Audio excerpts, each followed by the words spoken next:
Hello guys, welcome back to my channel. आज हम start करेंगे निज़म एज़ेकियल की एक पोएम जिसका टाइटल है नाइट ऑफ द स्कॉर्पियन। सो बिना किसी डिले के हम अपनी पोएम को स्टार्ट करते हैं। लाइन बाय लाइन एक्सप्लेनेशन आपको इस वीडियो में मिलने वाला है। तो अगर आपने मेरे चैनल को अभी तक सब्सक्राइब नहीं किया है so don't forget to subscribe the channel and like the video.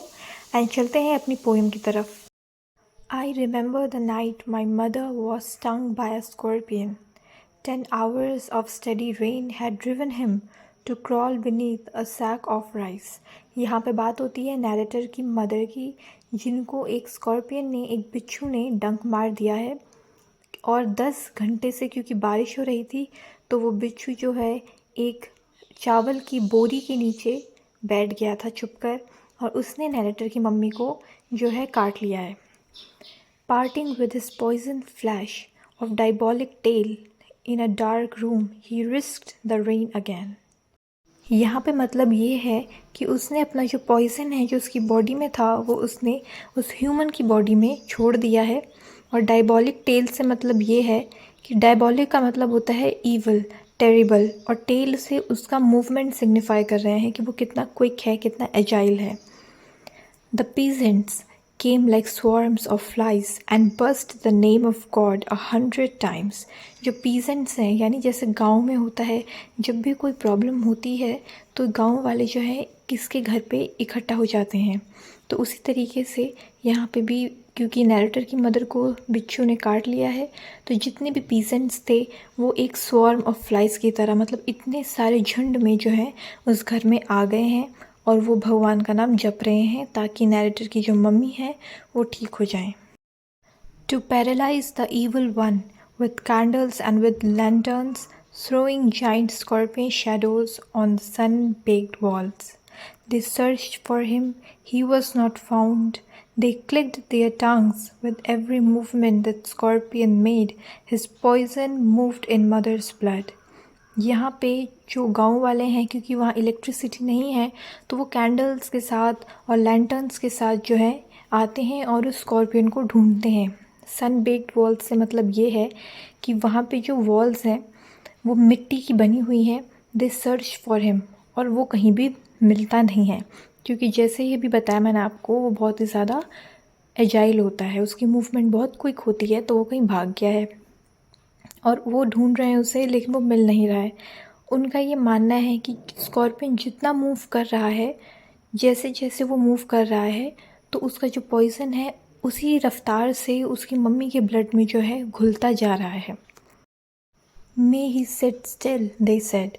May the sins of your previous birth be burned away tonight, they said. May your sufferings decrease the misfortunes of your next birth, they said. May the sum of evil balanced in this unreal world against the sum of good become diminished by your pain. यहाँ पे ये मानना है कि जो scorpion का जो डंक आज इसकी मम्मी ने फेस किया है ये उसके सिंस का परिणाम है, ये उसका रिज़ल्ट है जो उसकी मम्मी ने प्रीवियस बर्थ में कोई सिंस किए होंगे। तो ऐसा ही जो गांव वाले हैं ये प्रे करते हैं कि इस स्कॉर्पियन के डंक से जो इतना पेनफुल है, तुम्हारे सारे सिंस जो हैं बैलेंस हो गए जो तुमने पहले किए थे, और वो जो तुम्हारा जो आगे वाला नेक्स्ट बर्थ है उसके मिसफॉर्च्यून्स जो उसमें होने वाले होंगे वो भी जो है कम हो गए, डिक्रीज़ हो गए, और जो तुम्हारा सिन और तुम्हारा गुड थिंग्स का जो रेशियो है वो एकदम बैलेंस हो गया है। अनरियल वर्ल्ड से मतलब ये है, अर्थ को हम अनरियल वर्ल्ड बोलते हैं क्योंकि यहाँ पे कुछ रियल नहीं है, ये सब माया वाला वर्ल्ड है। और जो रियल वर्ल्ड है वो वर्ल्ड है जब हम अपनी ये जो लिविंग बॉडी है इसको छोड़कर भगवान के पास चले जाते हैं। May the poison purify your flesh of desire and your spirit of ambition, they said, and they sat around on the floor with my mother in the center. गांव वाले ऐसा प्रे करते हैं कि ये जो पॉइज़न है ये तुम्हारे जो फ्लैश में जो डिज़ायर्स हैं तुम्हारी, इन सबको हटा देगा, और तुम्हारा जो एम्बिशन है वो भी तुमसे छीन लेगा। मतलब ये सारी चीज़ें जो तुम्हारी मोह माया थी ये सब ये पॉइज़न ख़त्म कर देगा। तो वो उसकी मदर के आसपास बैठ गए और उसकी मदर जो है सेंटर में थी।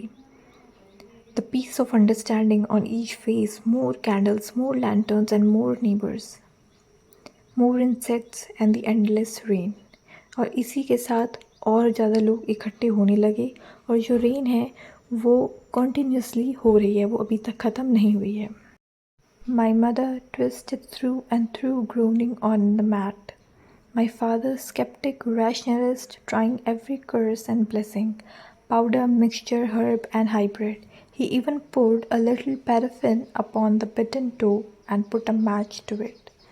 यानी कि उसकी मदर को है बहुत पेन हो रहा होता है स्कॉर्पियन के डंक मारने के बाद से, लेकिन उनके जो फादर होते हैं वो रैशनलिस्ट होते हैं, मतलब वो इन सुपरस्टिशंस पे भरोसा नहीं करते जो बाकी गांव वाले बता रहे थे। तो वो जो है कुछ साइंटिफिक तरीक़ों से इलाज करने की कोशिश करते हैं, यानी पाउडर, हर्ब, हाइब्रिड, इन सब से। वो उसकी मम्मी का जो टो होता है जहाँ पे स्कॉर्पियन ने बाइट कर रखा होता है वहाँ पे पैराफिन भी डालते हैं और वो माचिस से उसे जला देते हैं। तो हर चीज़ जो है ट्राई करते हैं। I watched the flame feeding on my mother.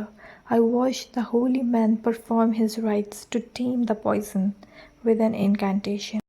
तो जो गांव के लोग हैं वो अपने सुपरस्टिशन के अकॉर्डिंग जो है ट्रीट करने की कोशिश करते हैं उस मदर को। तो इनकेंटेशन से मतलब है कोई स्पेल, कोई मैजिक स्पेल जिससे उसकी मदर ठीक हो सकती है अकॉर्डिंग टू विलेजर्स। लेकिन 20 आवर्स बाद वो जो स्टिंग है उसने जो अपना पॉइज़न है वो अब खो दिया, मतलब अब वो धीरे धीरे खुद ही ठीक हो रहा था। Thank God the scorpion picked on me and spared my children. तो जो पहली चीज़ उसकी मम्मी ने ठीक होने के बाद बोली वो ये नहीं थी, वो इसलिए ग्रेटफुल नहीं थी क्योंकि वो ठीक हो गई, वो इसलिए ग्रेटफुल थी कि उस स्कॉर्पियन ने उसके बच्चों पे ये डंक नहीं मारा बल्कि उसको डंक मारा, क्योंकि उसे पता था कि शायद उसके जो चिल्ड्रन हैं वो इतना पेन एंड्योर नहीं कर पाएंगे, और इसीलिए उन्होंने ये लाइन बोली। सो इस पोएम में काफ़ी सारे पैरेलल्स हमें देखने के लिए मिले, जैसे रूरल वर्सेस अर्बन और साइंस वर्सेस सुपरस्टिशन। साथ ही साथ एक मदरली फीलिंग की भी इसमें हिंट दी है, जिसमें लास्ट में मदर बोलती है कि थैंक गॉड स्कॉर्पियन ने मुझे डंक मारा, बच्चों को छोड़ दिया। तो इससे एक मदरली फीलिंग के बारे में भी हमें पता लगता है। तो ये पोएम बस यहीं तक की थी। आई होप आपको क्लियर हो गई होगी। तो अगर आपकी इस वीडियो से थोड़ी भी हेल्प हुई हो so don't forget to subscribe it and share it and like it. Playlist मैंने काफ़ी सारी क्रिएट ऑलरेडी अपने चैनल पर कर रखी हैं, तो अगर आपने वो चेकआउट नहीं की है सो आप उसे चेकआउट ज़रूर करिए। आई होप उससे आपकी काफ़ी सारी हेल्प होने वाली है। सो मिलते हैं अपने नेक्स्ट लेक्चर वीडियो में।